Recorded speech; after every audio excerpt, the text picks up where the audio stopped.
Je suis une Américaine, née au cœur de l'Amérique. Comme toutes les filles, j'ai grandi passionné par le glamour de la vie dans les grandes villes. Finalement, j'ai déménagé de Miami en Floride, à South Beach, où se trouve la mode glamour.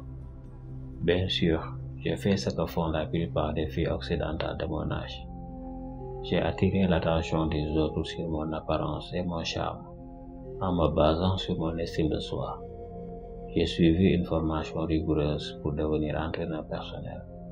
J'ai acheté une maison de luxe en bord de mer. Je me présentais régulièrement. J'adorais aller à la plage et j'ai pu réaliser ma vie et mon style de vie.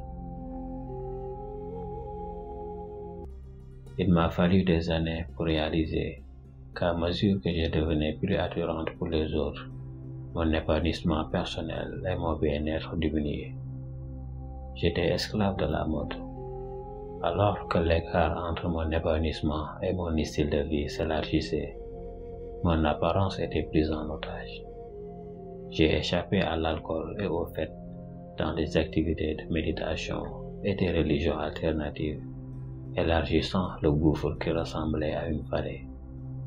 En tant que féministe libertaire et militante, luttant pour un monde meilleur pour tous, mon chemin a croisé un autre militant qui était déjà à la pointe de la poussée, aveugle pour la réforme et la justice pour tous. J'ai participé à une campagne en cours dans ma vie. En tant que nouveau dirigeant, la réforme électorale et les droits civils faisaient partie de ce à quoi je faisais face à l'époque.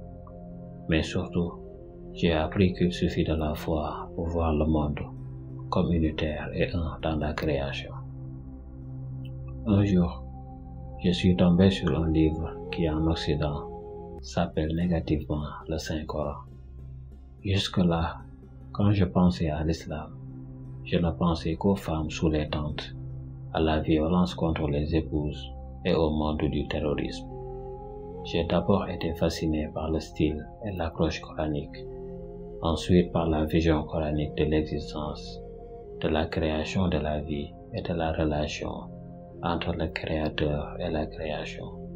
J'ai trouvé le Coran très perspicace, parlant au cœur et à l'âme, sans avoir besoin d'un interprète ou d'un pasteur. J'ai fini par cacher le moment de vérité. Ma nouvelle activité heureuse consistait simplement à embrasser la religion de l'islam, où j'ai pu vivre en paix en tant que musulmane active. J'ai acheté une belle robe longue et un chapeau conforme au code vestimentaire des femmes musulmanes et j'ai parcouru les mêmes rues et quartiers qu'il y a quelques jours. Je me promenais en short de bikini ou en tenue de travail occidentale élégante. Les gens, les visages, l'entreprise étaient tous les mêmes, mais il y avait une grande différence. La première fois que j'ai rencontré une femme, j'ai eu l'impression d'être enfin libre et les chaînes ont été brisées. J'ai été ravi de voir un nouveau regard de surprise sur le visage des gens, au lieu du regard comme des chasseurs fixant leur proie. J'ai cherché une fois et tout à coup, un poids a été enlevé de mes épaules. Je ne passe plus mon temps à acheter des cosmétiques, me faire belle, à me coiffer et à faire de l'exercice. Enfin, je suis totalement libre. J'ai trouvé mon islam au cœur de ce qu'on a appelé l'endroit le plus scandaleux de la terre. Cela le rend plus cher et spécial.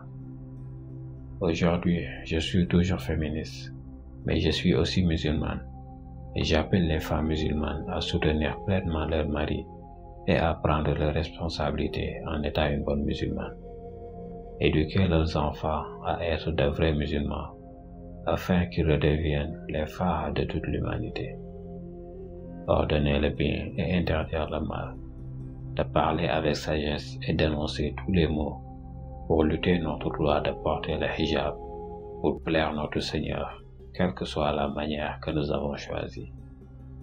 Mais c'est aussi important de transmettre notre expérience avec le hijab à d'autres femmes qui n'ont peut-être jamais eu la chance de comprendre ce que porter le hijab signifie pour nous et pourquoi on l'adopte si fièrement, volontairement ou non. Les femmes sont bombardées de styles vestimentaires dans tous les moyens de communication, partout dans le monde. En tant qu'ex-non-musulmane, j'insiste sur les droits des femmes, de savoir également à propos du hijab, de ses vertus, de la paix et du bonheur qu'il apporte à la vie d'une femme comme la mienne. Hier, le bikini était le symbole de la liberté, alors qu'en réalité, il ne faisait que me libérer de ma spiritualité et de ma vraie valeur en tant qu'être humain respectable. Je ne serais pas plus heureuse de me débarrasser de mon bikini, à South Beach et du style de vie occidental glamour pour vivre en paix avec mon créateur et profiter de la vie parmi d'autres humains comme une personne digne. Aujourd'hui, le hijab est devenu un nouveau symbole de libération féminine. Pour savoir qui il est, quel est son but et quel genre de relation elle veut avoir avec son créateur. Pour les femmes qui se sont abandonnées, vous ne savez pas ce que vous manquez avec le hijab. Le mot hijab vient de la racine arabe hajaba, qui signifie dissimuler ou couvrir. Dans un contexte islamique, le hijab fait référence au code vestimentaire exigé pour les femmes musulmanes qui ont atteint la puberté. Le hijab est l'exigence de couvrir ou de voiler tout le corps à l'exception du visage et des mains.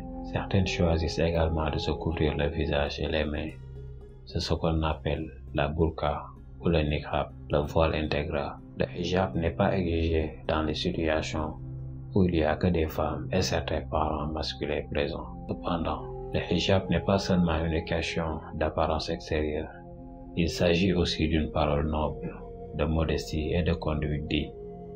Allah dit dans le Coran, et dit aux croyantes de baisser le regard, de garder leur chasteté et de ne montrer de leurs atouts que ce qui en paraît et qu'elles rabattent leur voile sur leur poitrine.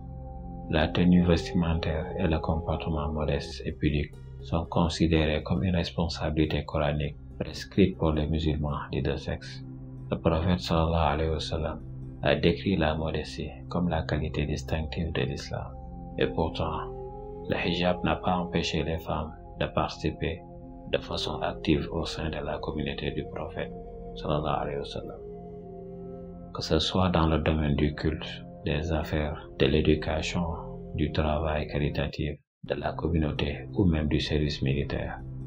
Les femmes ont été acclamées pour leur rôle notable à l'époque du prophète sallallahu alayhi wa sallam. Le voile islamique consiste à porter des vêtements qui ne sont pas ajustés et qui couvrent le corps d'une femme, à l'exception du visage, des mains et des pieds. Ce n'est pas qu'un simple couvre-chef. Cela est nécessaire lorsqu'une femme se trouve en présence d'hommes qui ne lui sont pas étroitement liés. Le hijab n'est pas exigé devant le père, le mari, les frères, les fils, les grands-pères, les petits-fils, le beau-père, les gendres, les neveux, les enfants mineurs de sexe masculin. Bien qu'il y ait de nombreux avantages au hijab, il est avant tout considéré par les musulmans comme un commandement de Dieu. Par conséquent, le port du hijab est un acte de foi et d'obéissance au Créateur, comme le mentionne Allah dans le Coran. Ô prophète, dis à tes épouses, à tes filles et aux femmes des croyants de ramener sur elles leur grand voile. Elles en seront plus vite reconnues et éviteront d'être offensées. La sagesse derrière le hijab est de minimiser l'attrait sexuel et la dégradation morale dans la société, autant que possible pour protéger les hommes et les femmes. Le hijab aide à protéger les hommes, les femmes et la société en créant une stabilité dans les familles et les communautés de plusieurs façons. Cela peut protéger contre les avances non désirées. Cela peut protéger les femmes contre les regards pervers et l'examen superficiel. Cela peut aider à réduire la probabilité d'agression sexuelle contre les femmes. Cela peut protéger les femmes contre l'exploitation sexuelle fondée sur l'apparence. Cela peut protéger contre les tentations et les désirs nuisibles. Dans un certain nombre de sociétés aujourd'hui, on enseigne dès la petite enfance à de nombreuses femmes que leur valeur est proportionnelle à leurs attraits. Elles sont obligées de suivre des normes de beauté irréalistes et dégradantes afin de satisfaire la pression déraisonnable de leur père et les attentes de la communauté. Dans un environnement aussi superficiel, où l'on met tant l'accent sur la beauté extérieure, la beauté intérieure de l'individu compte très peu